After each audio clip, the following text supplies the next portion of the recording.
السلام عليكم ورحمة الله وبركاته. نحمده ونصلي على رسوله الكريم. أما بعد،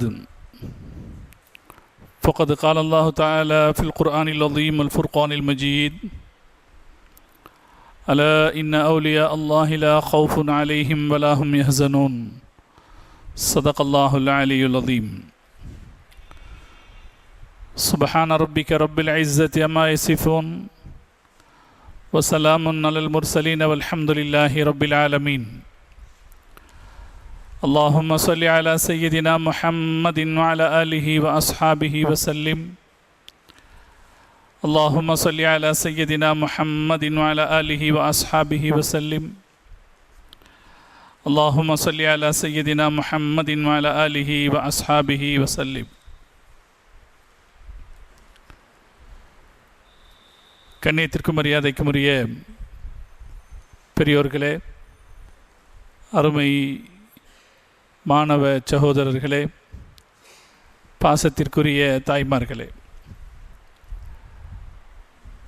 ஐயம்பேட்டை அஞ்சுமன் அறிவகத்தின் சார்பில் ஏற்பாடு செய்யப்பட்டு மிக சிறப்பாக நடைபெற்று வரக்கூடிய இஸ்லாமிய வரலாற்று தொடர் சொற்பொழிவு நிகழ்ச்சியில் இன்றைய தினம் ஹிஜ்ரி 101 ஆண்டு முதல்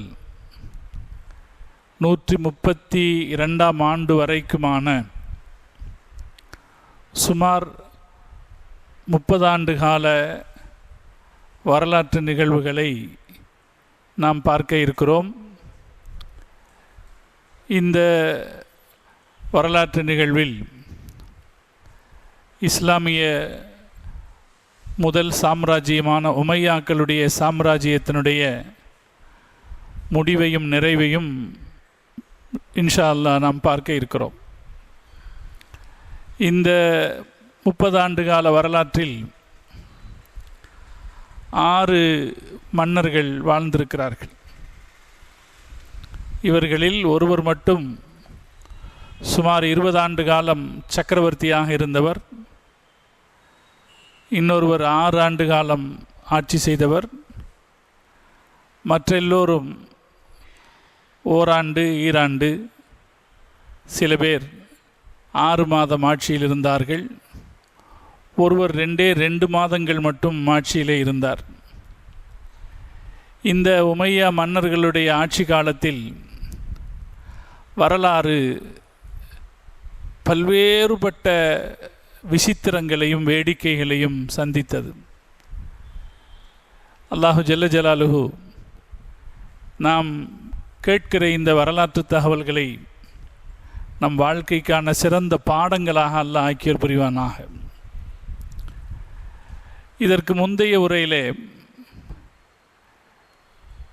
உமையா ஆட்சியாளர்களில் தலை சிறந்த ஆட்சியாளராக இருந்த உமர் இப்னு அப்துல் அசீஸ் ரஹ்மத்துல்லாஹி அலைஹி அவர்களுடைய வரலாற்று தகவல்களை நாம் பார்த்தோம். வரலாறு இப்படிப்பட்ட அரசர்களை பார்த்ததே இல்லை. 1,32,00,000 கிலோமீட்டர்கள். எனக்கு சொல்லும் போதெல்லாமே அந்த பிரமிப்பு நமக்குள்ளே வர வேண்டும் என்பதற்காக நான் இதை மீண்டும் மீண்டும் சொல்கிறேன். 1,32,00,000 கிலோமீட்டர்கள், 3,20,00,000 சதுர கிலோமீட்டர்கள் கொண்ட ஒரு பரந்த சாம்ராஜ்யத்தினுடைய சக்கரவர்த்தியாக அவர் அறிவிக்கப்படுகிறார். டமாஸ்கஸ் நகரத்தில் இருக்கிற உலக புகழ்பெற்ற ஜாமியால் உமவி உமையாக்களின் பள்ளிவாசலில் அவர் அடுத்த ஆட்சியாளர் என்று அறிவிக்கப்படுகிறார். அதை கேட்ட உடனே அவர் சொன்ன வார்த்தைகள் இன்னா லில்லாஹி வ இன்னா இலைஹி ராஜியூன் என்று சொன்னார். இவ்வளவு பெரிய பேரரசனுடைய சக்கரவர்த்தியாக தேர்வு செய்யப்பட்ட போது அவருக்கு மகிழ்ச்சி ஏற்படவில்லை, அச்சம்தான் ஏற்பட்டது. வரலாறு அவரை பற்றி சொல்லுகிறது. நாம் அவரை பற்றி தெரிந்து கொள்ள வேண்டிய சில நல்ல விஷயங்கள் இருக்கிறது. அதற்காக அதிலிருந்து சில செய்திகளை நான் ஞாபகப்படுத்துகிறேன். அபு சாயிப் ரஹ்மத்துல்லாஹி அவர்கள் சொல்கிறார்கள், உமர் இப்னு அப்துல் அசீஸ் ரஹ்மத்துல்லாஹி அலைஹி அவர்களைப் போல அல்லாஹுவை பயப்படக்கூடிய ஒரு மனிதரை நான் சந்தித்ததே இல்லை என்கிறார். சக்கரவர்த்தி, ஆனால் அல்லாஹுவை மிகப்பெரிய அளவிலே பயப்படக்கூடியவராக இருந்தார். எந்த அளவுக்கு, ஒரு தடவை அவருடைய மனைவி இடத்திலே, எனக்கு திராட்சை பழம் சாப்பிட வேண்டும் போல் இருக்கிறது, கொண்டு வாருங்கள் என்கிறார்.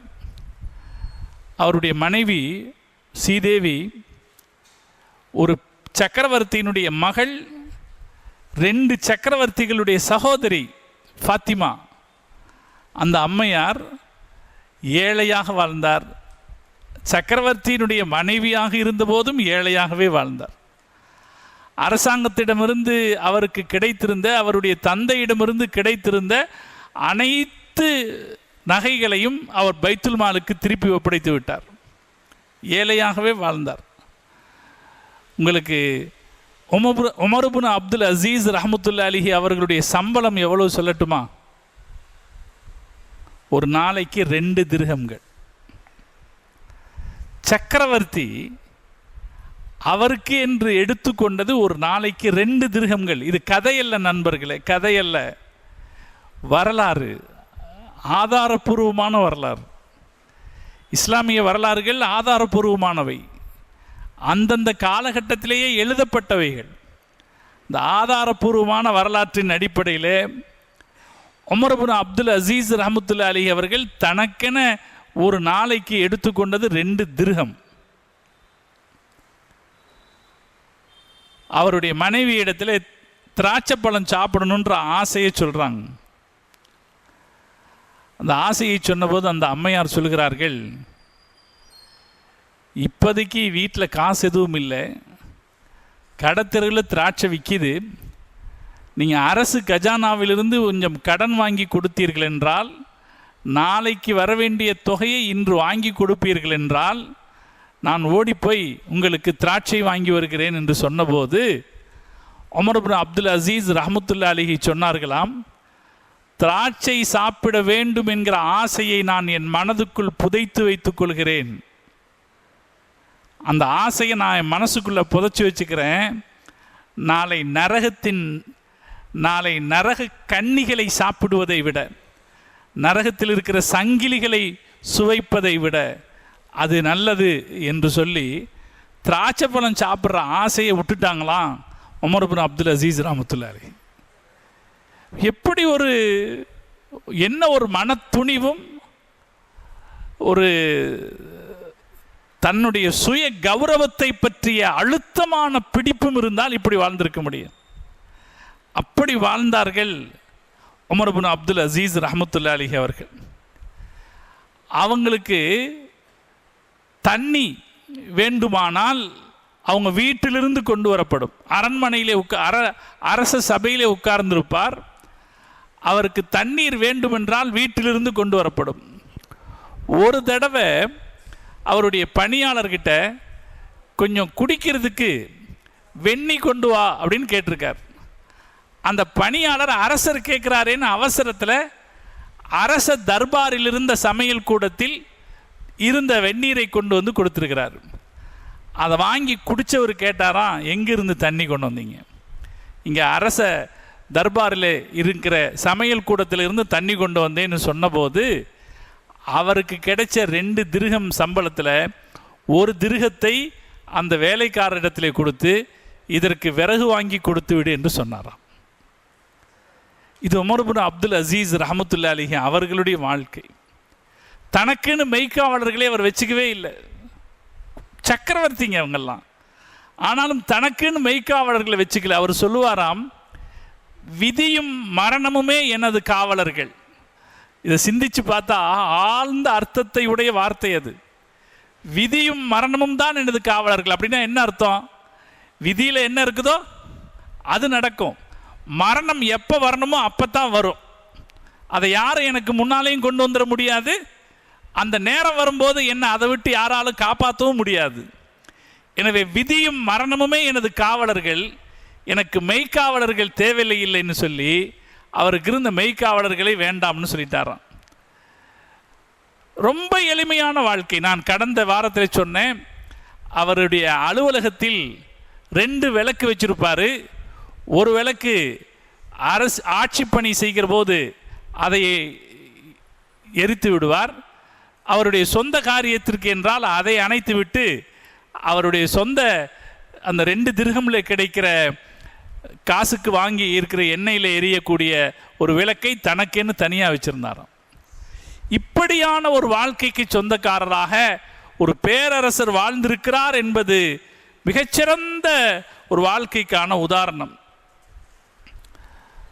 அவருடைய ஆட்சி காலம் அவ்வளவு அமைதியான ஆட்சி காலமாக இருந்ததுங்கிறாங்க.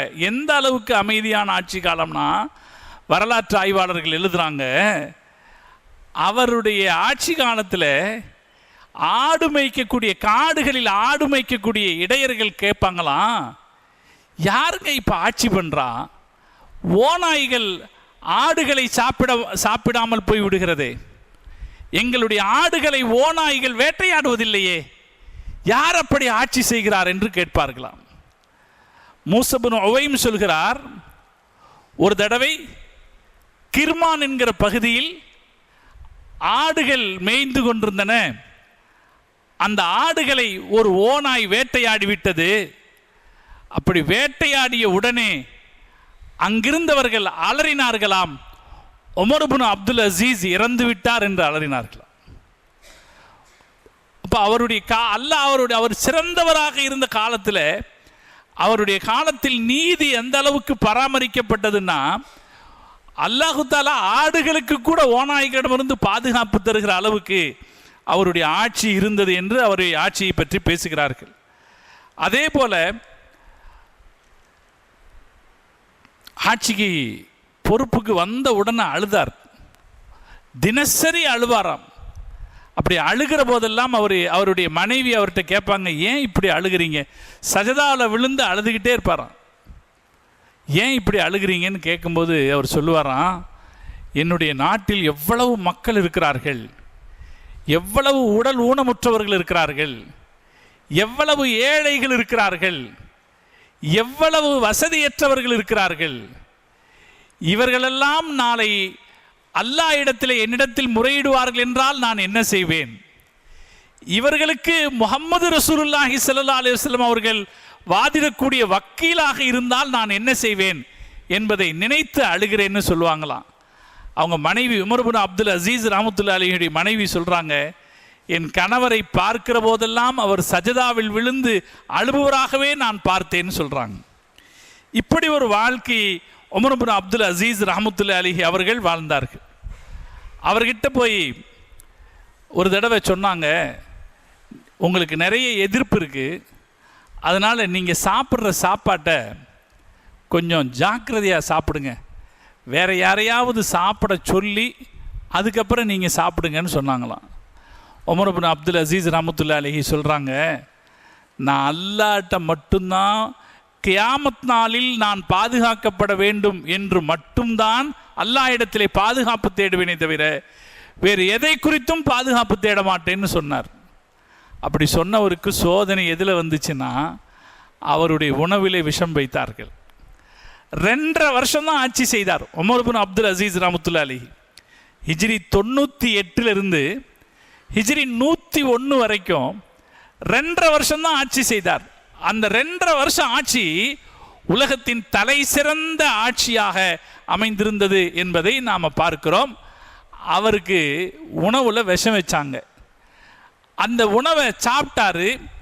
சாப்பிட்ட உடனேயே அவருக்கு என்ன தெரிஞ்சு போச்சுன்னா, இந்த உணவில் விஷம் வச்சிருக்குன்னு தெரிஞ்சு போச்சு. உடனே கூட இருந்தவர்கள் பதறினாங்களாம், உங்களுடைய உடல் உயிர் பிரிஞ்சிரும் போல தெரிஞ்சுக்கிட்டே இருக்கு, ஏதாவது ஒரு மாற்று மருந்து நீங்கள் எடுத்துக்குங்க என்று உமர் இப்னு அப்துல் அசீஸ் ரஹ்மத்துல்லாஹி அலைஹி சொன்னாங்களாம். ஏதாவது ஒரு மருந்து சாப்பிட்டுக்குங்க அப்படின்னு சொன்னபோது உமர் இப்னு அப்துல் அசீஸ் ரஹ்மத்துல்லாஹி அலைஹி சொன்னாங்களாம், என் காது சேனையை தொட்டால் என்னுடைய விஷம் போய்விடும் என்றிருந்தாலும் நான் என் காது சேனையை தொடமாட்டேன்னு சொல்லிட்டாங்க.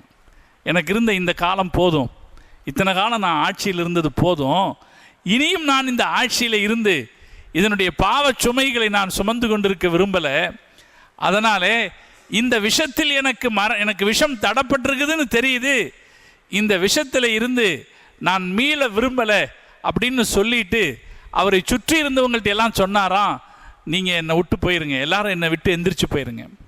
இப்போ எல்லாரும் அவர் விட்டுட்டு போயிட்டாங்க. அவருடைய மனைவி ஃபாத்திமா அம்மாவும் அவருடைய இன்னொரு உறவினர் மாத்திரமே வாசல்ல இருக்கிறாங்க. மீதி எல்லாரும் அவர் விட்டுட்டு போயிட்டாங்க.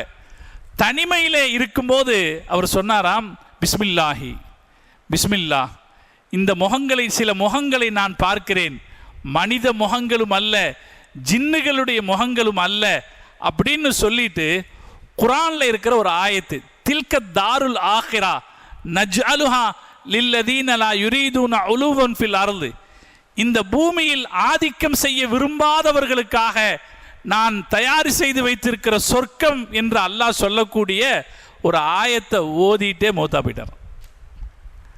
குரானில் உள்ள ஒரு ஆயத்தை ஓதிக்கிட்டு அந்த அவங்களுடைய மனைவி சொல்கிறாங்க, அவர் ஒரு ஆயத்தை ஓதினார், ஓதி முடித்து நாங்கள் திரும்பி பார்த்தோம், உமர் பின் அப்துல் அசீஸ் ரஹமத்துல்லா அலிஹி மௌத்தாகி விட்டார்கள் என்று உமர் பின் அப்துல் அசீஸ் ரஹமத்துல்லா அலிஹி பற்றி சொல்கிறாங்க. நான் ஏற்கனவே வேறு சில விஷயங்களையும் இதற்கு முன்னுரையில் சொன்னேன். இவ்வளவு சிறப்பான ஒரு மன்னராக, நிகர் சொல்ல முடியாத ஒரு மன்னராக உமர் பின் அப்துல் அசீஸ் ரஹமத்துல்லா அலிஹி வாழ்ந்தாங்க. ஆனால் அவங்களுக்கு பின்னால் வந்தவங்களில் இந்த மாதிரியான இயல்பை பார்க்க முடியலை.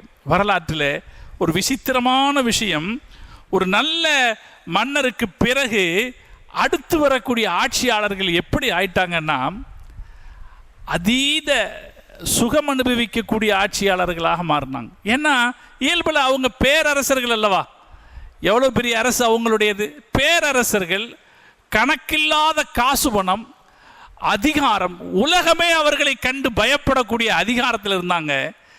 அதனால் அவங்களுடைய வாழ்க்கை எப்படி இருந்துச்சுன்னா, உல்லாசம் நிறைந்ததாக, பொடுவோக்கானதாக அவர்களுடைய ஆட்சி இருந்ததுங்கிறத பார்க்குறோம். உமர் பின் அப்துல் அசீஸ் ரஹமத்துல்லா அலிஹி அடுத்தது, அவருக்கு அடுத்த ஆட்சிக்கு வந்தவர் யசீத் பின் அப்துல் மலிக். உமர் பின் அப்துல் அசீஸுக்கு ஆட்சியை கொடுத்த சுலைமான் பின் அப்துல் மலிக்கினுடைய உயில்படி உமர் பின் அப்துல் அசீஸ் ஆட்சிக்கு வந்தார். அதுக்கு அடுத்து யசீத் பின் அப்துல் மலிக்ங்கிறவர் ஆட்சி செய்தார். 101 105 வரைக்கும் ஆட்சி செய்தார். இவர் உமர் பின் அப்துல் அசீஸுக்கு மாதிரியே நடக்கணும்னு நினைச்சார். அவருக்கு முன்னாடி யார் வாழ்ந்திருக்கா? இப்படி தலை சிறந்த ஒரு மன்னர் வாழ்ந்திருக்காரு. எனவே அது போலவே தானும் இருக்கணும்னு நினைச்சாரு. ஒரு 40 நாள் எல்லாமே நல்லா போச்சு, அவர் மாதிரியே நடந்துக்கிட்டாரு. மனுஷங்கள்கிட்ட எப்போதுமேங்க அல்லாஹ் தரக்கூடிய ஹிதாயத் ஒன்று நமக்கு வேணும்னு நாம் எப்போவுமே ஆசைப்படணும். நான் இதுக்கு முன்னாடி கூட சொல்லியிருக்கேன், அல்லாஹ் நமக்கு நம்மளை ஹிதாயத்தில் எப்போவுமே வச்சுருக்கணுங்க. இவர் உமர் பின் அப்துல் அசீஸ் ரஹமத்துல்லா அலிஹிக்கு அடுத்த ஆட்சிக்கு வர்றாரு. அவர் மாதிரியே நடக்கணும்னு நினச்சாரு. ஒரு 40 நாள் எல்லாம் அதே போல் நடந்துச்சு. இந்த கட்டத்தில் ஒரு சில பேர் ஆட்சியாளர்களுடைய, உமர் பின் அப்துல் அசீஸ் ரஹமத்துல்லா அலிஹினுடைய காலத்தில் உமையா குடும்பம் அதை அனுபவித்து கொண்டிருந்த அந்த சுகங்களை எல்லாம் கட்டுப்படுத்தப்பட்டிருந்தாங்க. அதனால் அந்த உமையா குடும்பத்தை சார்ந்தவங்க ஒரு ஏற்பாடு செய்தாங்க. ஒரு குறிப்பிட்ட மாதிரி ட்ரெஸ் அணிந்த, ஆடை அணிந்த 40 பேரை பெரிய மத தலைவர்கள் போல, ஷேகுமார்கள் போல ஒரு 40 பேரை மன்னரை சந்திக்கிற ஒரு குழுவாக அனுப்பி வச்சாங்க. நீங்களும் நானும் கவனமாக இருக்கணும். உமர் பின் அப்துல் அசீஸ் ரஹமத்துல்லா அலிக்கு அடுத்த ஆட்சிக்கு வர்றாரு. அவர் மாதிரியே நடக்கணும்னு நினைக்கிறாரு. அந்த சந்தர்ப்பத்தில் பெரிய ஷேகுமார்களை போல ஒரு 40 பேரை அவங்களுடைய குடும்பத்தினர்கள் திட்டமிட்டு அனுப்பி வைக்கிறாங்க மன்னர்கிட்ட. மன்னர் அவங்கள மதிக்கிறார். மதித்து பேசும்போது அந்த ஆளுங்க மன்னர்கிட்ட மன்னரை புகழ்ந்து புகழ்ந்து புகழ்ந்து பேசிட்டு வரும்போது என்ன சொல்கிறாங்க, மன்னருக்கு சாமானிய மக்களுக்கு பொருந்தக்கூடிய சட்டங்கள் எதுவும் மன்னருக்கு பொருந்தாதுங்க. மன்னர் உயர்ந்தவருங்க. சாதாரண மக்களுக்கான கட்டுப்பாடுகள் எதுவும் மன்னருக்கு பொருந்தாது. மன்னர் தனிச்சிறப்புடையவர் அப்படின்னு புகழ்றாங்க. புகழ்றது யார் புகழ்றா? பெரிய ஷேக்மார்களுடைய தோற்றத்தில் இருக்கிறவங்க புகழ்றாங்க. இந்த புகழ் வார்த்தை அந்த மன்னரை கெடுத்தது. எந்த அளவுக்கு கெடுத்ததுன்னா, அவர் குடிகாரராக மாறினார். இஸ்லாமிய வரலாற்றில் முஸ்லிம் சாம்ராஜ்யத்தினுடைய சக்கரவர்த்தியாக இருந்த ஒருத்தர் குடிகாரராக மாறியது முதல் நபர் யசீத் இப்னு அப்துல் மலிக். அதுக்கு காரணம் என்னன்னா, அவருக்கு துதிபாடக்கூடிய ஒரு கூட்டம் அவரை பெருமைப்படுத்தி சொல்லி, அரசர்களுக்கு கட்டுப்பாடுகள் கிடையாது, அரசர்கள் அல்லாஹ் இடத்திலே ரொம்ப நெருக்கமானவர்கள் எல்லாம் சொல்லி அவரை குஷிப்படுத்துவதற்காக சில வேலைகளை செய்தாங்க. அவங்களை அனுப்பிவிட்டவங்க என்ன நோக்கத்தில் செஞ்சாங்க? For more videos, please subscribe Islamic Live Media. செஞ்சாங்களோ அந்த நோக்கத்தை நிறைவேறி போச்சு. மன்னர் தீயவராக மாறினார். அதுக்கு பிறகு உமர் இப்னு அப்துல் அசீஸ் ரஹ்மத்துல்லாஹி அலைஹி அவங்க கடைபிடிச்ச பேணுதல்கள் எல்லாவற்றையும் அவர் விட்டுட்டாரு. அரச சபையிலேயே ஆடல் பாடல் நடத்தக்கூடிய பெண்கள் அனுமதிக்கப்பட்டார்கள். மன்னர் அவருடைய சபையிலேயே, அரச சபையிலேயே, இஸ்லாமிய சாம்ராஜ்யத்தின் சக்கரவர்த்தியினுடைய அரண்மனையிலேயே ஆடல் பாடல் நடத்தக்கூடிய பெண்கள் இருந்தார்கள். அவங்களோடைய அதிக நேரத்தை அவர் செலுத்தினார். யசீத் இப்னு மலிக் அப்படி செலுத்தினார். அதனாலே அவருடைய ஆட்சியிலே எல்லாம் சீர்குலைந்தது. பழையபடி உமையாக்கள் அவங்க அதிகாரம் செலுத்த தொடங்கினார்கள். உமையாக்கள் சமூகத்திலே தனி அந்தஸ்துள்ளவர்களாக நடந்து மற்றவர்களை துன்புறுத்த ஆரம்பித்தார்கள். எதையும் தடுக்கக்கூடிய சக்தி யசீத் இப்னு அப்துல் மலிக்கு இருக்கல. அவர் இப்படி மது இது மாதிரியான விவகாரங்களே இருந்ததுனால 5 வருஷத்தில் இறந்து போனார். அப்போ அவருக்கு வயசு 38. இஸ்லாமிய சாம்ராஜ்யத்தினுடைய சக்கரவர்த்தி 5 வருஷத்தில் இறந்து போனார் இந்த பழக்கத்தினால. இப்படி ஒரு துரதிர்ஷ்டம் இஸ்லாமிய அரசாங்கத்திற்கு ஏற்பட்டது. இந்த ஆட்சியை யார் இருந்த ஆட்சி? இதெல்லாம் அபூபக்கர் சித்திக் ரலியல்லாஹு தஆலா அன்ஹு, உமர் இப்னு கத்தாப் ரலியல்லாஹு தஆலா அன்ஹு, உமர் இப்னு அப்துல் அசீஸ் ரஹ்மத்துல்லாஹி அலைஹி போன்ற பெருமக்கள் அலங்கரித்த இஸ்லாமிய அரசாங்கத்தின் அமீருல் மோமினின் என்கிற பதவியில் இப்படி ஒருத்தர் வந்து உட்கார்ந்தாரு. இவருக்கு அடுத்து ஆட்சிக்கு வந்தாரு ஹிஷாம் இப்னு அப்துல் மலிக். ஹிஷாம் இப்னு அப்துல் மலிக் 105 125 வரைக்கும் ஆட்சி செய்தார். 19.5 வருஷம் ஆட்சி செய்தார். உமையா அரசர்கள்லேயே மிக அதிகமான ஆண்டுகள் ஆட்சி செய்தவர்களில் ஹிஷாம் இப்னு அப்துல் மலிக் ஒருத்தர். இவர் நல்லவர். அவருடைய முன்னவர் மாதிரி இவர் இருக்கல. இவர் நல்லவர், பொறுமைசாலி, சிறந்த மனுஷர். எந்த அளவுக்கு சிறந்த மனுஷர்னா, ஒரு தடவை சபையில் அவர் கூட இருந்த ஒருத்தரை பேச்சுவாக்கில் ஒரு கடினமான வார்த்தையில் திட்டார். திட்டின உடனே அவர் சொன்னார், என்னங்க நீங்க ஒரு ஹலீஃபாவாக இருந்துகிட்டு என்ன திட்டீங்களே அப்படின்னார். அயஷ்துமினி வாந்த ஹலீஃபத்துல்லா, நீங்க ஹலீஃபாவாக இருந்துட்டு என்ன திட்டீங்களேன்னார். உடனே இவருடைய உடம்பு நடுங்கிருச்சான். அவர் சொன்னார், நான் தப்பு செஞ்சிட்டேன், நீ என்னை திருப்பி திட்டிருந்தாராம். அவர் சொன்னார், நான் உங்களை திட்ட மாட்டேன், நீங்கள் தான் என்ன திட்டினீங்கன்னா நான் உங்களை திருப்பி திட்ட மாட்டேன். சரி, அதுக்கு பதிலாக நான் ஏதாவது தர்றேன், அதை நீ வாங்கிக்கன்னார். அவர் சொன்னார், அதுவும் நான் வாங்க மாட்டேன், எதுவும் நான் வாங்கிக்க மாட்டேன்னார். சரி, கடைசியில் அவர் கேட்டார், எனக்காக அல்லாவுக்காக என்னை மன்னிச்சிரு, அல்லாவுக்காக என்னை மன்னிச்சிருன்னு கேட்டார். அவர் சொன்னாராம், அல்லாவுக்காக நான் உங்களை மன்னிச்சிடுறேன்னு சொன்னாராம். இப்படி ஒரு பெருந்தன்மையான, அல்லாஹ்வை பயப்படக்கூடிய அரசராக இருந்தார் ஹிஷாம் இப்னு அப்துல் மலிக். 20 வருஷம் 19 வருஷம் ஆட்சி செய்தார். ஆனால் இவர் நல்லவர். இவருக்கு முந்தைய ஆட்சியில் இருந்தவங்களால திருப்பி கொண்டு வரப்பட்ட அந்த பனு உமையா குடும்பத்தினுடைய செல்வாக்கு, அவங்களுடைய இயல்பு எல்லா இடத்திலும் மிகச்சு போயிருந்துச்சு. எல்லா இடத்திலும் மிகச்சு போயிருந்ததுனால அவங்க குடும்பத்தவர்களுடைய ஆதிக்கம் இருந்துச்சு. அந்த குடும்ப ஆதிக்கம் என்ன பண்ணுச்சுன்னா, ஏழைகளுடைய சொத்துக்களை பிடுங்கினார்கள். ஒரு இடத்துல அநியாயமா வரி வசூல் பண்ணாங்க. காசு பணத்துக்கு அலைஞ்சாங்க எல்லா அதிகாரிகளும். இப்படி ஒரு இயல்பை இவருடைய ஆட்சி காலத்தில் பார்க்குறோம். இந்த 20 ஆண்டு கால ஆட்சி காலத்தில் பார்க்குறோம். ஒரு விஷயம் சொல்லணும்.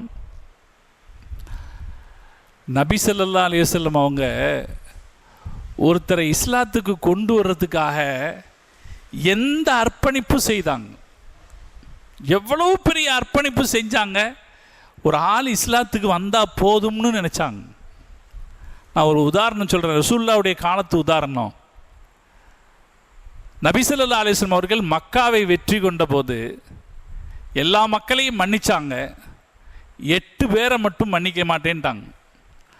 அவங்க மன்னிக்க மாட்டேன்னு சொன்ன 8 பேரில் ஒருத்தர் சஃப்வான், அவரை மன்னிக்க மாட்டேன்னாங்க.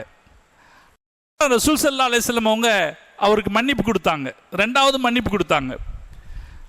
அவர் பெருமானார்ட்ட திரும்பி வந்தார். என்ன நீங்கள் மன்னிச்சிட்டீங்களாமே அப்படின்னார். ஆமாம், உங்களுக்கு மன்னிச்சிட்டேன். உங்களுக்கு எனக்கு 2 மாதம் கால தவணை நீங்கள் கொடுத்துருக்கிறீங்களாமேன்னு கேட்டார். 2 மாதம் இல்லை, உங்களுக்கு 4 மாதம் கால தவணை தர்றேன்னு ஸல்லல்லாஹு சொன்னாங்க. அதுக்கப்புறம் ஒரு யுத்தம் வந்துச்சு. முஸ்லீம்களுக்கும் காஃபிர்களுக்கும் ஒரு யுத்தம் வந்துச்சு. அந்த யுத்தத்துக்காக ரசூல் ஸல்லல்லாஹு அலைஹி வஸல்லம் இவர்கிட்ட இருந்து கடன் கேட்டாங்க. சஃப்வான்கிட்ட கடன் கேட்டாங்க.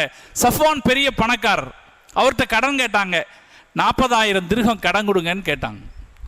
இப்போ சஃப்வான் திருப்பி கேட்குற ரசூலுல்லாஹ் பார்த்து, அகஸ்பன், என்ன பறிக்கிறீங்களா அப்படின்னு கேட்டாங்க. இப்போ ரசூல் ஸல்லல்லாஹு அலைஹி வஸல்லம் சொன்னாங்க, பறிக்கலை, கடனாக கொடுங்க, யுத்தம் முடிஞ்ச பிறகு உங்களுக்கு திருப்பி தர்றேன்னாங்க. 40,000 திர்ஹம் அவர் கடனாக கொடுத்தாரு. எப்படி கொடுத்தாருன்னா ஆயுதங்களாக கொடுத்தார். யுத்தத்துக்கு பயன்படுற ஆயுதங்களாக கொடுத்தார். கொடுத்தவர் அந்த ஆயுதங்களை கண்காணிக்கிறதுக்காக அவரும் அந்த யுத்தத்தில் கலந்துக்கிட்டார். அந்த யுத்தத்துக்கு பேர் ஹுனைன் யுத்தம். இவரும் இந்த யுத்தத்தில் கலந்துக்கிட்டார். சஃப்வானும் கலந்துக்கிட்டார். அப்போ அவர் முஸ்லீம் அல்ல, இந்த 4 மாதம் தவணையில் இருக்கார். அவருடைய யுத்த தளவாடங்களை கண்காணிப்பதற்காக ஹுனைன் யுத்தத்தில் கலந்துக்கிட்டார். ஹுனைன் யுத்தத்தில் அல்லாஹ் முஸ்லிம்களுக்கு பெரிய வெற்றி கொடுத்தான். 40,000 ஆடுகள், 25,000 ஒட்டகைகள், கணக்கில் இல்லாத காசு பணம் ஹுனைன் யுத்தத்தில் முஸ்லீம்களுக்கு கிடைச்சது. ரசூல் ஸல்லல்லாஹு அலைஹி வஸல்லம் அதை எல்லாம் கொண்டு வந்து ஜியரானான்ற இடத்துல வச்சாங்க. யுத்தம் முடிச்சு வந்தோடனே ஜியரானான்ற இடத்துல வச்சாங்க. அதுக்கப்புறம் நேராக ஒரு உம்ராவுக்கு போனாங்க. இப்போ கூட ஹஜ்ஜுக்கு போகிறவங்க, உம்ராவுக்கு போகிறவங்க ஜியரானால போய் உம்ரா செய்கிறாங்களா இல்லையா? அது உம்ரா செய்கிறதுக்கு காரணம் இதுதான். நபி ஸல்லல்லாஹு அலைஹி வஸல்லம் அவங்க ஹுனைன் யுத்தத்தை முடிச்சதுக்கு அப்புறம் அங்கே கிடைச்ச வெகுமதி பொருள்களை எல்லாம் கொண்டு வந்து ஜியரானால வச்சுட்டு யுத்தத்தில் அல்லாஹ் கொடுத்த வெற்றிக்கு நன்றி சொல்றதுக்காக வேண்டி ஒரு உம்ரா செய்துட்டு திரும்பி ஜியரானாவுக்கு வந்தாங்க. ஜியரானால வச்சு எல்லாத்தையும் பங்கிட்டாங்க. எல்லாத்துக்கும் 100 ஒட்டகை, ஒவ்வொருத்தருக்கும் 100 ஒட்டகை கொடுத்தாங்க. ஒரு கவிஞர் வந்தார். அவர் அப்போ தான் இஸ்லாத்தை ஏற்றுக்கிட்டு இருக்கார். அவருக்கு ரசூலுல்லாஹ் 100 ஒட்டகை கொடுங்கன்னாங்க. 100 ஒட்டகை தரப்பட்டுச்சு. அவர் அந்த 100 ஒட்டகை பத்தலைங்கிற மாதிரி நினச்சிக்கிட்டு கவிதை பாடினார். ரசூல் ஸல்லல்லாஹு அலைஹி வஸல்லம் சொன்னாங்க, அவருக்கு இன்னொரு 100 ஒட்டகை கொடுங்க. இன்னொன்று 100 கொடுத்தாச்சு. 2 100 கொடுத்த பிறகும் வாயை திறந்தார். ரசூலுல்லாஹ் சொன்னாங்க, அவர் வாயில் மண்ணள்ளி போடுங்க, இன்னொரு 100 கொடுங்கன்னாங்க. இப்படி 300 ஒட்டகை ரசூலுல்லாஹ் அள்ளி அள்ளி கொடுத்தாங்க.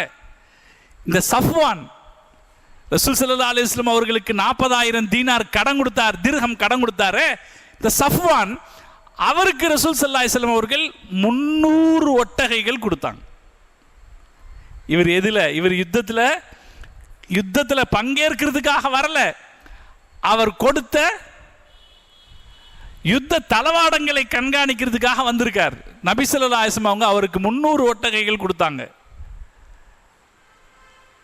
கொடுத்து எல்லாருக்கும் பங்கு வச்சிட்டு இருக்கும்போது அங்கிருந்த ஒரு கணவாய் நிறைய, ஒரு ஓடை நிறைய, 2 மலைப்பாதைகளுக்கு இடையில் இருக்கிற ஒரு கணவாய் நிறைய ஆடுகளும் ஒட்டகைகளும் நிறைஞ்சு கிடந்துதான்.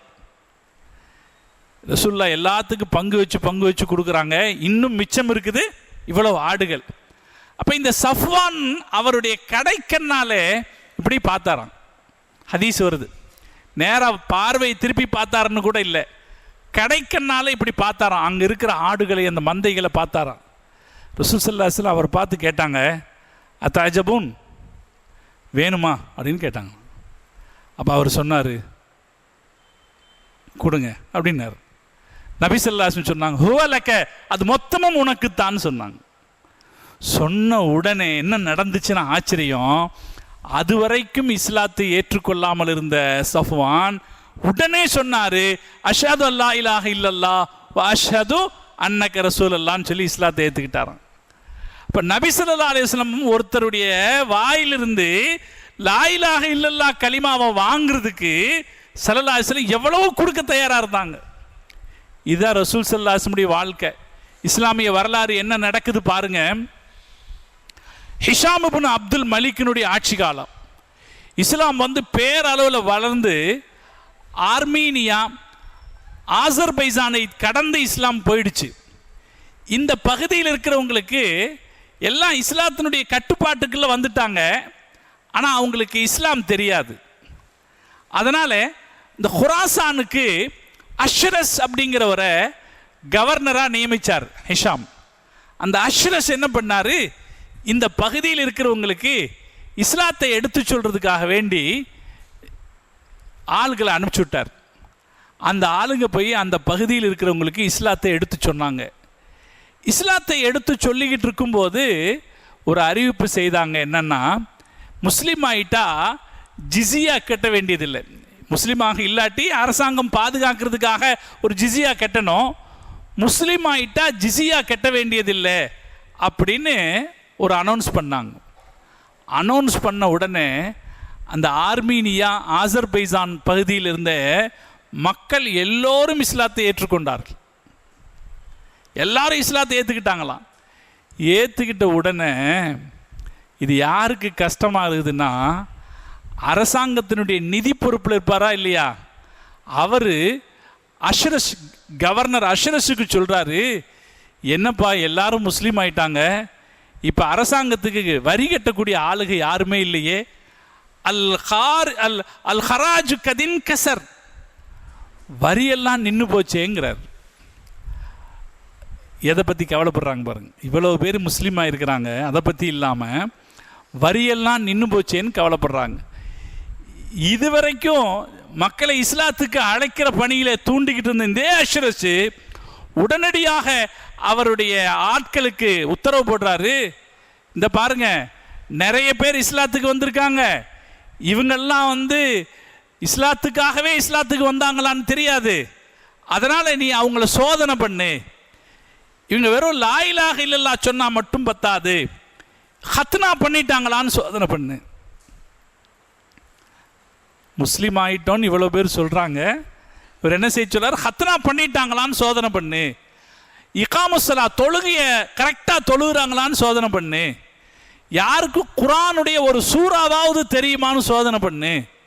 அப்படி சோதனை பண்ணி அந்த சோதனையில் ஜெயிச்சாங்கன்னா அவங்கள முஸ்லீமின்னு ஒத்துக்கல், இல்லைன்னா நீங்கள் அவங்கள அவர்களிடத்திலிருந்து ஜிஸியா வாங்கணும்னு ஒத்து போடுறார்.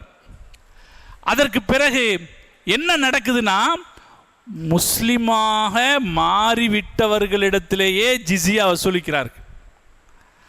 அரசாங்கத்துக்கு வந்து கொண்டிருந்த வரி கம்மியாக போச்சுங்கிறதுனால முஸ்லீமா மாறிட்டவங்கள்ட்டையே ஜிஸியா வசூலிக்கிறாங்க. இந்த அஷ்ரஸனுடைய ஏற்பாட்டில் இஸ்லாத்தை பிரச்சாரம் பண்ணுறதுக்கு போனார் பாருங்க, அவருக்கு இது ரொம்ப வருத்தமாக இருந்துச்சு. என்ன முஸ்லீமா மாறிட்டவங்கள்ட்டையே ஜிஸியா கேட்குறாங்களே அப்படின்னு வருத்தப்பட்டவர் அவங்களெல்லாம் ஒன்றா திரட்டி அரசாங்கத்திட்ட கோரிக்கை வச்சார். நாங்கள்லாம் முஸ்லீம்களாக மாறிட்டோம், எங்கள்கிட்ட எப்படி நீங்கள் ஜிஸியா வரி வசூலிக்கலான்னு கோரிக்கை வச்சார். வச்சதை அப்போ இருந்த ஆட்சியாளர்கள் ஏற்றுக்கொள்ளலை. வரலாறுங்க. முஸ்லிம் ஆட்சியாளர்கள் முஸ்லிம்கள்கிட்டயே வரி வசூலிக்கிறாங்க, ஜிசியா வரி. அவங்க எவ்வளவு எடுத்து சொல்லியும் அந்த ஆட்சியாளர்கள் ஏற்றுக்கல. ஏற்றுக்கொள்ளாததால் என்ன நடந்ததுன்னு வரலாறு சொல்லுது. முஸ்லிமாகி இருந்தவர்கள் எல்லாம் காஃபிர்களாக திரும்ப மதம் மாறிவிட்டார்கள். இது எங்க நடக்குது?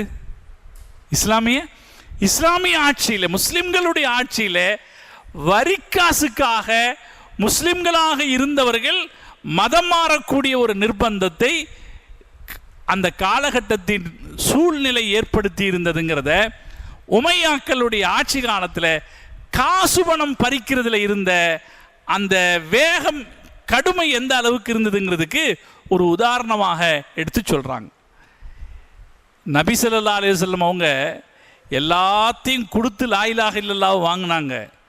இவங்க லா இலாஹ இல்லல்லாஹ் சொல்லிக்கிட்டு இருக்கிறவங்கள்ட்டயே காசு பிடுங்குறவங்களாக மாறினாங்க. ஹிஷாம் நல்லவராக இருந்தார், ஆனால் அவருடைய ஆட்சிக்கு கீழே இருந்த அதிகாரிகளுடைய மனோநிலையில் பணத்தின் மீதான பேராசை அதிகமாக இருந்தது. அதனால் இவ்வளவு மோசமான சூழ்நிலைகள் நடைபெற்றது. இந்த காலகட்டத்தில் இன்னொன்று நடந்துச்சுங்க. ஹிஷாமுடைய ஆட்சி காலத்தில் தான் முதலாக ஆட்சிக்கு எதிரான ஒரு புரட்சி உருவாகுது. யாருடைய தலைமையில் உருவாகுதுன்னா, அலி ரலியல்லாஹு தஆலாவுடைய வம்சத்தில். நீங்கள் பழைய வரலாறு ஞாபகப்படுத்தி பாருங்க. பழைய வரலாறு, அலி ரலியல்லாஹு தஆலா ஆட்சிக்கு வந்தபோது முஆவியா ரலியல்லாஹு தஆலா அவருடைய ஆட்சியை முழுசா ஏற்றுக்க மாட்டேன்னு மறுப்பார். ஹசன் ரலியல்லாஹு தஆலா ஆட்சிக்கு வந்தபோது அவரிடமிருந்து ஆட்சியை முஆவியா ரலியல்லாஹு தஆலா எழுதி வாங்கியிருப்பாங்க. எழுதி வாங்கி எங்களுக்கு பின்னால் உங்களுக்கு அதிகாரம் வரும்னு சொன்னாங்க. ஆனால் சொன்னபடி கொடுக்காம அவங்களுடைய மகனுக்கு ஆட்சியை எழுதி வச்சாங்க. அங்கிருந்து தான் உமையா சாம்ராஜ்யம்ங்கிறது தொடங்குச்சு. ஹிஷாமுடைய ஆட்சி காலத்தில் இந்த அலி ரலியல்லாஹு தஆலாவுடைய குடும்பத்தினர்கள் எல்லாம் திரள்றாங்க. திரண்டு என்ன நினைக்கிறாங்க? இந்த ஆட்சியை ஒழிக்கணும்னு நினைக்கிறாங்க. ஏன்னா இந்த உமையாக்களுடைய ஆட்சியில் குடும்ப வெறி ஆதிக்கம் செலுத்துகிறது, அக்கிரமம் செய்கிறார்கள், காசு பணத்தை பறிக்கிறதுல கவனமாக இருக்கிறாங்க, மக்களுடைய உரிமைகளை தரமாட்டேங்கிறாங்க அப்படின்னு நினச்சி இந்த அரசாங்கத்துக்கு எதிராக ஒரு குழுவை திரட்ட நினைக்கிறாங்க. அப்போ அதற்கு ஆதாரமாக கிடைச்சவர் ஸைத் இப்னு அலி இப்னு ஹுசைன். ஹுசைன் ரலியல்லாஹு தஆலாவுடைய மகன் அலி, அவங்களுடைய மகன் ஸைத், அவர் அவங்களுக்கு கிடைச்சார். அவருடைய தலைமையில் அரசாங்கத்துக்கு எதிராக ஒரு குழு திரளுது. இந்த குழு திரள்ற செய்தி ஹிஷாமுக்கு தெரியுது. ஹிஷாமுக்கு தெரிஞ்சா ஹிஷாம் அவரை அடக்கிறதுக்காக வேண்டி கூஃபாவனுடைய ஆளுநராக இருந்த யூசுஃப் இப்னு உமர்ங்கிறவரை உத்தரவு போடுறாரு, அவரை அடக்குங்க. வரலாற்றில் ஒரு விசித்திரமான மனுஷர் யூசுஃப் இப்னு உமர். சுபுகு தொழுதாருன்னா லுஹா தொழுகிற வரைக்கும் அந்த இடத்த விட்டு எந்திரிக்க மாட்டார். யூசுஃப் இப்னு உமர் சுபுகு தொழுதாருன்னு வைங்களேன், லுஹா தொழுகிற வரைக்கும் அந்த இடத்த விட்டு எந்திரிக்க மாட்டார். குர்ஆன் ஓதிக்கிட்டே இருப்பார், எப்போவுமே தொழுதுகிட்டே இருப்பார். ஆனால் இப்படி இருக்கிற மனுஷன் இரக்கமே இல்லாதவராக இருந்தார். தொழுகையாளி, மார்க்கத்தில் இபாதத்தில் ரொம்ப பேணுதலானவர், இன்சானியத் இல்லாதால், யார் விஷயத்திலையும் கடுமையான நடவடிக்கைகளை சொல்றவர் நிறைய இருக்கு. அவர் எவ்வளவு கடுமையாக நடந்துக்குவாருன்ட்டு இந்த இடத்துல நான் ஒன்று ஞாபகப்படுத்துகிறேன் உங்களுக்கு. நாம் கவனிக்க வேண்டிய விஷயம், நாம் வெறும் தொழுகையாளியாக இருந்தால் மட்டும் பத்தாது, அந்த தொழுகைக்குரிய பண்புகள் நம்மகிட்ட வரணுங்க. மார்க்கம் அப்படித்தான் சொல்லுது. அல்லாஹ் குர்ஆனில் தொழுகையாளிகளை சபிக்கிறான். வைலுல்லில் முஸல்லீன், தொழுகையாளிகளுக்கு நரகமே என்கிறான். அல்லதீன ஹும் அன் ஸலாத்திஹிம் சாஹூன், யார் மக்களுக்கு காட்டுறதுக்காக தொழுகிறாங்களோ, வயம்னஊனல் மாஊன், ஒரு ஆளுக்கு ஒரு ஊசியை கூட இரவலா கொடுக்க மாட்டாங்களோ, அந்த தொழுகையாளிகளுக்கு நரகமேன்னு அல்லாஹ் சொல்கிறான். இப்போ தொழுகைங்கிறது சில பண்புகளை நமக்குள்ள தரணும். அப்படி தந்தா தான் அது சரியான தொழுகை. இந்த யூசுப் இப்னு உமர் அவரை பற்றி வித்தியாசமாக பேசுகிறாங்க. தொழுகைனா அப்படி தொழுகையாளியாக இருப்பார். சுபுகு தொழுதார்னா லுஹா தொழுகாமல் எந்திரிக்க மாட்டார். ராத்திரி முழுக்க தொழுகையிலே இருப்பார். ஆனால் இரக்கமில்லாதவராக இருந்தார். அவர் என்ன செய்தார்? ஹுசைன் ரலியல்லாஹு தஆலாவுடைய பேரர் ஜெயித் ரலியல்லாஹு தஆலாவுக்கு எதிராக சண்டை போட்டு அவரை கொல்றார். ஹுசைன் ரலியல்லாஹு தஆலாவுடைய பேரரை கொன்று அவருடைய தலையை தனியாக வெட்டுறார். ஏற்கனவே ஹுசைன் ரலியல்லாஹு தஆலாவுடைய தலையை தனியாக வெட்டினாங்களா இல்லையா? அதே கொடுமை திரும்ப நடக்குது. ஹுசைன் ரலியல்லாஹு தஆலாவுடைய பேரர் ஜெயித் ரலியல்லாஹு தஆலாவுடைய உடலை தனியாக வெட்டி அதை டமாஸ்கஸ்க்கு அனுப்புகிறார். ஹுசைன் அந்த பேரருடைய அவருடைய ஜெயித் ரலியல்லாஹு தஆலாவுடைய உடலை கூஃபா நகரத்தில் தொங்க போட்டு வச்சுருந்தாராம். பல நாட்கள் அந்த உடலை தொங்க போட்டு வச்சுருந்தாராம். இதுவும் ஹிஷாம் இப்னு அப்துல் மலிக்கினுடைய காலத்திலே நடக்குது. இந்த நிகழ்வு நடக்கும்போது என்ன நடந்துச்சு அப்படின்னா, மக்களுடைய கோபம், உமையாக்கள் மீது மக்களுடைய கோபம் அதிகரித்தது. அலி ரலியல்லாஹு தஆலாவுடைய குடும்பத்தின் மீது மக்களுடைய அனுதாபம் உருவானது. இது ஏற்படுமா இல்லையா? இயல்பாக உமையாக்கள் மீது கோபமும் அலி ரலியல்லாஹு தஆலாவுடைய குடும்பத்தின் மீது அனுதாபமும் உருவானது. இது ஒரு பெரிய அளவில் வளர்ச்சி அடைஞ்சிருந்தது ஹிஷாம் இப்னு அப்துல் மலிக்கினுடைய காலத்தில். 19 வருஷம் ஆட்சி செய்துட்டு 19.5 வருஷம் ஆட்சி செய்துட்டு மௌத்தா போனார் ஹிஷாம் இப்னு வலீத். அவருக்கு பிறகு ஆட்சிக்கு வந்தார் வலீத் இப்னு யஸீத். 2ஆம் வலீதுன்னு வரலாறு சொல்லும். 2ஆம் வலீது ஆட்சிக்கு வந்தார். 2ஆம் வலீதை பற்றி வரலாறு சொல்கிற முதல் வார்த்தை பாவி, ஃபாசிக், பாவி. இளம் வயசுலேயே நடத்த கெட்டவர். எல்லா வகையான கெட்ட பழக்கமும் அவர்கிட்ட இருந்துச்சு. இதுக்கு முன்னாடி ஒருத்தர்கிட்ட நம்ம பார்த்தோம், அவர் வெறும் குடிகாரராக மட்டும் இருந்தார். இவர்கிட்ட எல்லா வகையான கெட்ட பழக்கமும் இருந்துச்சு. அது மட்டும் இல்லாமல் இவர்கிட்ட இன்னொரு கெட்ட பழக்கம் என்னன்னா, எதிரிகளை தேடி For rewards, please share this video. பிடிச்சு பழி வாங்கினார். ஆட்சியாளர்கள்ட்ட அப்படி ஒரு குணம் இருக்கக்கூடாது. அவன் நல்ல ஆட்சியாளர் அல்ல. பழி வாங்குற இயல்பு ஆட்சியாளர்கள்ட்ட இருக்கக்கூடாது. வலீத் இப்னு யஸீத்ட்ட தேடி பிடிச்சி பழி வாங்குற இயல்பு இருந்துச்சு. யாரெல்லாம் அவருக்கு ஆகாத ஆளுகளோ எல்லாத்தையும் பழி வாங்கினார். அந்த பழி வாங்குதலுடைய உச்சம் என்னன்னா, இதுக்கு முன்னால் நாம் சொன்னோம் இல்லையா, ஹுசைன் ரலியல்லாஹு தஆலாவுடைய பேரர் ஜெயித், அவருடைய தலையை வெட்டி தொங்க போட்டாங்கன்னு சொன்னோம் இல்லையா. அந்த ஜெயிதுடைய மகன் யஹ்யா இப்னு யஸீத், அவர் தப்பிச்சு போயிருந்தார். அவரை பிடிச்சிட்டு வந்தாங்க, அவரை கொலை பண்ணாங்க. கொலை செய்து அவருடைய ஜனாசாவை ஒரு சிலுவையிலே நட்டு 7 வருஷம் தொங்க வச்சிருந்தாங்க. 1 வருஷம் 2 வருஷம் 7 வருஷம் தொங்க வச்சிருந்தாங்க. யாருடைய குடும்பம்? அவங்க யார் குடும்பங்க? ரசூல் ஸல்லல்லாஹு அலைஹி வஸல்லம் குடும்பம். ஹுசைன் ரலியல்லாஹு தஆலா கொல்லப்பட்டாங்க கொடூரமாக. அவருடைய பேரர் ஜெயித் இப்னு அலி இப்னு ஹுசைன் கொடூரமாக கொல்லப்பட்டார். அவருடைய தலை தனியாக துண்டாடப்பட்டது. அவருடைய மகன் யஹ்யா இப்னு ஜெயித், அவரை கொலை செய்து அவருடைய உடலை ஒரு ஈட்டியிலே குத்தி 7 வருஷம் தொங்க விட்டுருந்தாங்களாம். மக்களுடைய எதிர்ப்பு எப்படி இருந்திருக்கும்? மக்களுக்கு உமையா ஆட்சியாளர்கள் மேலே கொடூரமான எதிர்ப்பு வளர்ந்துருந்துச்சு. அந்த எதிர்ப்பு அலி ரலியல்லாஹு தஆலாவுடைய குடும்பத்தின் மீது ஒரு பாசமாகவும் பரிவாகவும் இருந்தது. இந்த நேரத்தை சரியாக பயன்படுத்தி கொண்டவர் வரலாற்றில் குறிப்பிடத்தகுந்த ஒருவர் முஹம்மது இப்னு அலி இப்னு அப்துல்லாஹ் இப்னு அப்பாஸ். முஹம்மது இப்னு அலின்னு ஞாபகத்தில் வச்சுக்கோங்க. அப்பாஸ் ரலியல்லாஹு தஆலாவுடைய 4வது பேரர். அப்பாஸ் ரலியல்லாஹு தஆலா இருக்காங்க, ரசூலுல்லாஹ்வுடைய பெரிய தந்தை அப்பாஸ் ரத்தன். அவருடைய 4வது பேரர் முஹம்மது இப்னு அலி. அவர் இந்த நேரத்தை சரியாக பயன்படுத்திக்கிட்டார். அலி ரலியல்லாஹு தஆலாவுக்கு சார்பாக உணர்வு வந்துச்சா இல்லையா? அந்த உணர்வு வந்தவங்களை எல்லாம் தட்டி எழுப்பினார். சுமார் 1,32,00,000 சதுர மைல்களில் பரவி இருக்கக்கூடிய அரசாங்கத்தில் பல பகுதியிலும் தனக்கு சார்பாளர்களை அவர் உருவாக்கினார், திட்டமிட்டு உருவாக்கி. வரலாற்றில் தூர நோக்கு சிந்தனை கொண்ட மனிதர்களில் ஒருத்தர் முஹம்மது இப்னு அலி. இந்த நடைபெற்ற இந்த நிகழ்வுகளில் இருந்த இதையெல்லாம் பயன்படுத்திக்கிட்டார். அவருடைய தூர நோக்கு சிந்தனையை சொல்கிறாங்க. அவருக்கு ஒரு குழந்தை பிறந்துச்சு. அந்த குழந்தைக்கு அபுல் அப்பாஸ்னு பேர் வச்சார். அந்த குழந்தை 15 நாள் குழந்தையாக இருக்கிற போது சமூகத்துக்கு அவர் சொன்னாராம், இந்த குழந்தை தான் அடுத்து அமையக்கூடிய ஆட்சியினுடைய முதல் மன்னர்னு சொன்னாராம்.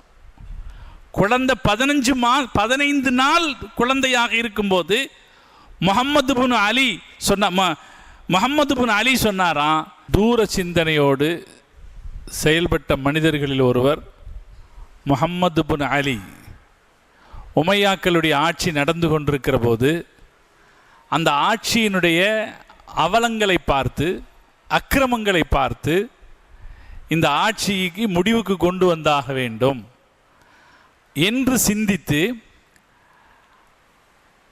அப்பாசிகளுடைய இந்த ஆட்சிக்கு எதிரான அலி ரலியல்லாஹு தஆலாவுடைய குடும்பத்தினுடைய ஒரு ஆட்சியை கொண்டு வர வேண்டும் என்று திட்டமிட்டு அவருக்கு பிறந்த ஒரு மகனை 15வது நாளில் அவரை சார்ந்தவர்களுக்கு அறிமுகப்படுத்தினாராம். இந்த ஆட்சியை முறியடித்து அமையக்கூடிய அடுத்த ஆட்சிக்கு இந்த பையன்தான் அரசர்னு சொன்னாராம், முஹம்மது இப்னு அலி. அதுக்கப்புறம் இது ஹிஜ்ரி 102 நடக்குது. ஹிஜ்ரி 102 நடக்குதுன்னா உமையாக்களுடைய அரசு எப்போ முடியுதுன்னா ஹிஜ்ரி 132 முடியுது.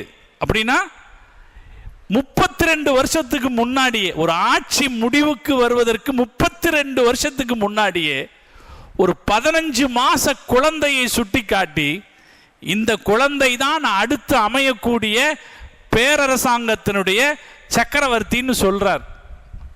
சொன்னதோட ஆட்களை திரட்டுறார். பெரிய வேலை நடக்குது. 30 வருஷமா வேலை நடக்கு.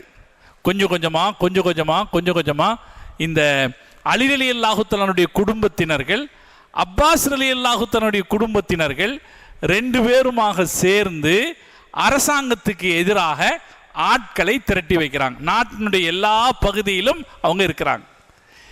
இவங்களுக்கும் அரசாங்கத்தில் இருக்கிறவங்களுக்கும் அப்பப்போ சண்டை நடக்குது. அதில் சிலர் ஜெயிக்கிறாங்க, சிலர் தோக்குறாங்க. இந்த பக்கம் இருக்கிற ஆள்கள் சில பேர் கொல்லப்படுறாங்க. இதெல்லாம் நடந்தாலும் இந்த ஆட்சிக்கு எதிராக ஒரு புதிய ஒரு சமுதாயம், ஒரு தலைமுறை உருவாகி கொண்டே வந்தது முஹம்மது இப்னு அலியினுடைய தலைமையில். முஹம்மது இப்னு அலியை பின்பற்றி வந்த காரணத்தாலே சில பேர் கொல்லப்பட்டார்கள். கொல்லப்பட்டவங்க முஹம்மது இப்னு அலிக்கு செய்தி சொல்லினாங்க, எங்களை ஆட்சியாளர்கள் கொலை செஞ்சிட்டாங்க, எங்களை சார்ந்த நண்பர்களை எல்லாம் கொலை செஞ்சிட்டாங்க.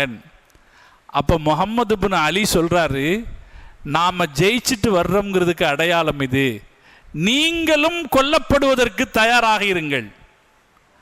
நாம் ஜெயிச்சுட்டு வர்றோன்றதுக்கு அடையாளம் இது, நீங்களும் கொல்லப்படுறதுக்கு தயாராக. அப்போ எவ்வளோ பெரிய தீட்சண்யம் உள்ள ஆளாக இருப்பார் பாருங்க. ஒரு பேர் அரசாங்கம் நடந்துகிட்டு இருக்கு, அந்த அரசாங்கத்துக்கு எதிரான ஒரு திட்டம் இப்படி நடந்துகிட்டே இருக்கு. எல்லா பக்கத்துல இருந்தும் ஆட்கள் திரட்டப்படுறாங்க. ஆங்காங்கே ஆட்கள் திரட்டப்படுறாங்க. ஒரு குழு உருவாகுது. அலி ரலியல்லாஹு தஆலாவுடைய ஆதரவாளர்கள்ங்கிற பேர்ல, அப்பாஸ் ரலியல்லாஹு தஆலாவுடைய குடும்பத்தின் ஆதரவாளர்கள்ன்ற பேர்ல ஒரு குழு உருவாகும். புதுசா குழு உருவாகும் போது இந்த குழுவில் நிறைய பேர் வந்து சேருவாங்க. அப்படித்தானே? எங்கே எந்த புது குழு வந்தாலும் நிறைய பேர் வந்து சேருவாங்கல்ல. இந்த குழுவிலையும் கராஸ் அப்படின்னு ஒருத்தர் வந்து சேர்ந்தார். அவர் நல்ல பேச்சாளர்.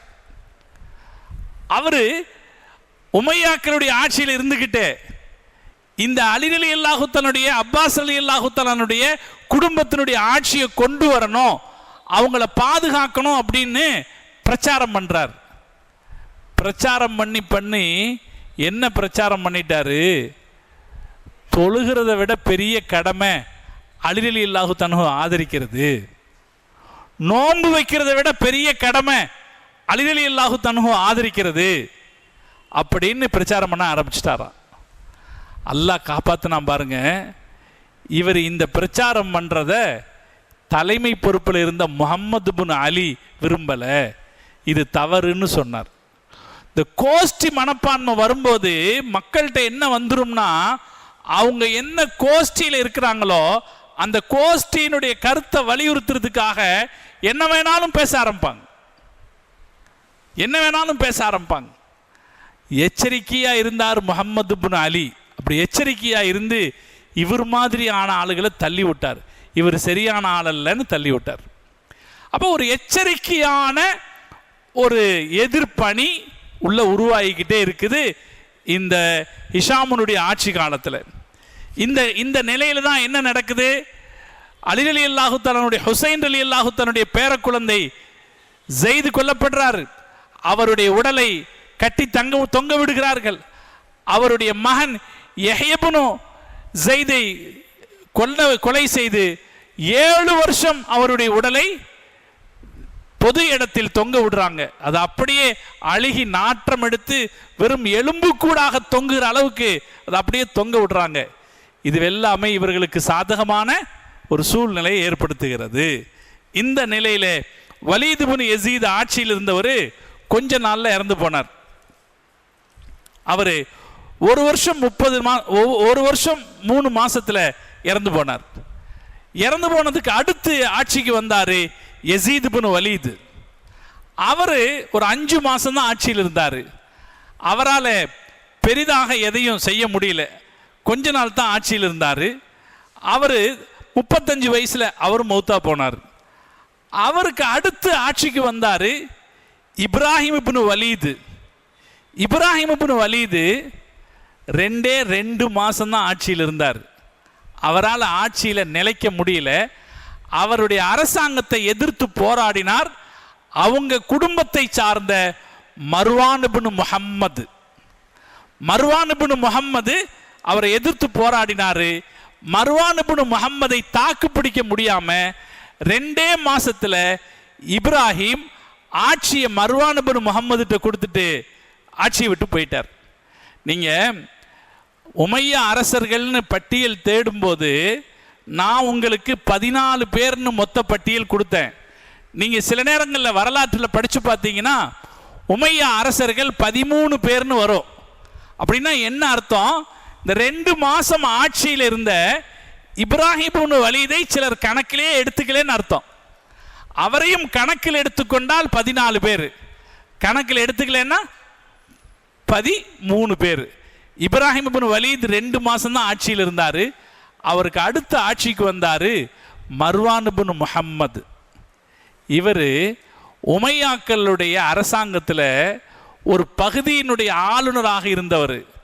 அவர் அரசர் நீக்கின உடனே அவருக்கு எதிராக போராடி அரசரை வெளியே அனுப்பிட்டு இவர் ஆட்சி பொறுப்பை ஏற்றுக்கிட்டார். இவர் 6 வருஷம் ஆட்சியில் இருந்தார். மர்வான் இப்னு முஹம்மது 6 வருஷம் ஆட்சியில் இருந்தார். இதுக்கு இடையில ஊர்ல எது பரவிடுச்சு, இந்த அப்பாசியாக்கள் அலி ரலியல்லாஹு தஆலாவுடைய ஆதரவாளர்களுடைய இந்த கூட்டம் பரவிடுச்சு. இவங்களை எதிர்த்து மர்வான் இப்னு முஹம்மதால போரிட முடியல. கடைசியில் ஒரு கட்டத்தில் மர்வான் இப்னு முஹம்மது தோத்து போறார். தோத்து போறதுக்கு முக்கிய காரணமாக இருந்தவர் அலி ரலியல்லாஹு தஆலா அன்ஹு, அப்பாஸ் ரலியல்லாஹு தஆலா அன்ஹு, இந்த குடும்பத்துக்கு சாதகமாக இருந்த அபூ முஸ்லிம் அல் ஹுராசானிங்கிற படைத்தளபதி. ரொம்ப தீவிரமான படைத்தளபதி ஒருத்தர் கிடைச்சாரு. அவருடைய தலைமையில் இவங்க அலி ரலியல்லாஹு தஆலாவுடைய குடும்பத்தினர்கள், அப்பாஸ் ரலியல்லாஹு தஆலாவுடைய குடும்பத்தினர்கள் எல்லாம் பெரிய அளவில் சண்டையிட்டாங்க. அந்த சண்டையை எதிர்கொள்ள முடியாமல் மர்வான் இப்னு முஹம்மது தோற்று போனார், ஓடி போயிட்டார். சக்கரவர்த்தியாக இருந்தவர் ஓடி போயிட்டார். ஓடி போனவரை விடாம துரத்தி பிடிச்சு கொலை செய்தாங்க. கொலை செஞ்சு அவருடைய தலையையும் தனியாக வெட்டினாங்க. இஸ்லாமிய வரலாற்றில் நான் இதை இந்த வரலாற்று நிகழ்வுகளில் நமக்கெல்லாம் பெரும்பாலும் வரலாற்றை தனித்தனியாக பார்க்குறதுக்கு கேட்குறதுக்கு இன்ட்ரெஸ்ட் இருக்காதுங்கிறதுனால நான் சொல்லலை. இந்த தலையை வெட்டி துண்டாடி தொங்க போடுறதுங்கிறது ஏராளமாக நடந்துச்சு. இந்த காலகட்டங்களில் அரசியல் பழிவாங்கும் நடவடிக்கையாக தலையை துண்டாடுறது, உடம்பு தொங்க போடுறது, இது ஏராளமாக நடந்துச்சு. இந்த வேலையை செய்த மன்னர்கள் யாருன்னா உமையா மன்னர்கள். இந்த உமையா மன்னர்களில் கடைசியாக இருந்தவர் மர்வான் இப்னு முஹம்மது. அவருக்கும் என்ன நிலை ஏற்பட்டதென்றால், அவர் தலையை வெட்டி அவரை கொன்று அவர் தலையை வெட்டி உடம்பையும் இதையும் தனியாக எடுத்தார்கள். எடுத்துட்டு சொன்னாங்க, இதை முதலில் மக்களுக்கு காட்ட வேண்டும், உமையா சாம்ராஜ்யம் முடிந்து விட்டது என்பதன் அடையாளமாக. ஹிஜ்ரி 132 துல்ஹஜ் 28ஆம் நாள் அவர் கொல்லப்பட்டார். அத்தோடு உமையா சாம்ராஜ்யம் முடிவடைந்தது. அதற்கு பிறகு ஆட்சிக்கு வந்தார் அப்துல்லாஹ் இப்னு சுஃபா. முஹம்மது இப்னு அலி சொன்னார் இல்லையா, என்னுடைய 15 மாச குழந்தை ஆட்சிக்கு வரும்னு சொன்னார் இல்லையா, அந்த 15 மாச குழந்தை அப்துல்லாஹ் இப்னு சுஃபா என்கிற பெயரில் அப்பாசிய சாம்ராஜ்யத்தின் முதல் அரசராக பொறுப்பேற்றார் ஹிஜ்ரி 132. இத்தோடு உமையாக்களுடைய சாம்ராஜ்யம் முடிவுக்கு வந்தது. முஆவியா ரலியல்லாஹு தஆலா அன்ஹு தொடங்கி ஹிஜ்ரி 41வது வருஷம் தொடங்கிய அந்த உமையாக்களுடைய சாம்ராஜ்யம் ஹிஜ்ரி 132வது வருஷத்தில் முடிவுக்கு வந்தது. சுமார் 90 வருஷம் அவர்களுடைய அதிகாரம் நடந்தது. இந்த அதிகாரம் நடைபெற்ற காலங்களில் இஸ்லாம் பெருசா வளர்ந்துச்சு, சந்தேகமே கிடையாது. உமையாக்களுடைய ஆட்சி காலத்தில் இஸ்லாம் பெருசா வளர்ந்துச்சு. பல்லாயிரம் கிலோமீட்டர்களுக்கு இஸ்லாம் வளர்ந்தது. எங்க இஸ்லாம் நின்றுச்சுன்னா, சீனாவில் இஸ்லாம் இருந்தது. சீனா ஒரு எல்லையாக இருந்தது. சீன மன்னர் முஸ்லிம்களோடு உடன்படிக்கை செய்து கொண்ட காரணத்தாலே சீனாவுக்குள்ளே முஸ்லிம்கள் போகல. சீனா எல்லையாக இருந்தது. ஐரோப்பா முழுவதையும் முஸ்லிம்கள் ஆட்கொண்டிருந்தார்கள். மொரோக்கோவை கடந்து அட்லாண்டிக் மகாசமுத்திரம் வரைக்கும் அவங்க ஜெயிச்சிருந்தாங்க. இந்த பக்கம் ஸ்பெயினை ஜெயித்திருந்தார்கள். ஆப்பிரிக்கா கண்டம் முழுவதையும் ஜெயித்திருந்தாங்க. நம்ம இந்தியாவில் ஜார்க்கண்ட் வரைக்கும் ஜார்க்கண்ட் வரைக்கும் இஸ்லாம் வந்திருந்தது. அவ்வளவு பரந்துபட்ட ஒரு பேரரசை நிறுவியதில் உமையாக்களுக்கு ஒரு முக்கிய பங்கு இருக்கிறது. ஆனால் அவங்க அந்த ஆட்சி அமைக்கிறதுல அவங்களுக்கு இருந்த திறன் இந்த ஆட்சியை நடத்துறதுல இருக்கல. கலீஃபாக்களுடைய குணத்தோடு எப்படி அபூபக்கர் சித்திக் ரலியல்லாஹு தஆலா, உமர் ரலியல்லாஹு தஆலா போன்றவர்கள் ஆட்சி நடத்துனாங்களோ, அந்த குணத்தோட அவங்க ஆட்சியை அமைத்திருந்தார்கள் என்றால் ஐரோப்பாவுக்குள்ளே பரவி இருந்த இஸ்லாம் அதை விட்டு வெளியே வந்திருக்காது. அந்த இயல்பு அவர்களிடத்தில் இல்லாமல் போன காரணத்தினால தான் பல இடங்கள்ல அவங்க ஜெயிச்ச இடங்கள்ல இருந்து இஸ்லாம் ரொம்ப சீக்கிரமாக வெளியேற வேண்டிய சூழ்நிலை ஏற்பட்டது. அதனால உமையாக்களுடைய இந்த 90 ஆண்டு கால ஆட்சியில இஸ்லாம் மிக பெரிய அளவில் விரிவடைந்தது.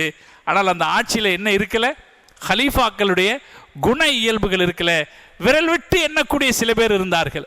உமர் இப்னு அப்துல் அசீஸ் ரஹ்மத்துல்லாஹி அலைஹி, அதே போல வலீது, அதே போல ஹிஷாம் இப்னு அப்துல் மலிக் இப்னு மர்வான் போல சில பேர் சிறந்த ஆட்சியாளர்கள் இருந்தார்கள். மற்ற பலர் ஆட்சிக்குரிய ஒழுங்குகளை கடைபிடிக்காதவர்களாக இருந்ததினாலே இஸ்லாமிய வரலாறு கவலை தோய்ந்த ஏராளமான நிகழ்வுகளை சந்தித்தது. அப்படிங்கிறது இந்த காலகட்டத்தினுடைய யதார்த்தம். இது நமக்கு வரலாற்றில் தரக்கூடிய பாடம் என்னன்னா, அல்லாஹ் கொடுக்கிற வாய்ப்பை சரியா பயன்படுத்திக்கிறவங்க காலம் கடந்தும் ஜெயிச்சு நிற்கிறாங்க. அந்த வாய்ப்பை பயன்படுத்தாதவங்க அவர்கள் வரலாற்றில் மறக்கப்படுகிறார்கள். 19.5 வருஷம் ஆட்சி செய்தாரு ஹிஷாம். ஆனால் அவருடைய பேரு இன்னைக்கு இப்படி நம்ம பேசினா தான் தெரியுது. வெறும் 2.5 வருஷம் தான் ஆட்சி செய்தாரு உமர் இப்னு அப்துல் அசீஸ் ரஹ்மத்துல்லாஹி அலைஹி. அவங்க பேரு நிலைச்சு நிற்கிது. 5ஆம் ஹலீஃபாங்கிற பேர் நிலைச்சு நிற்கிது.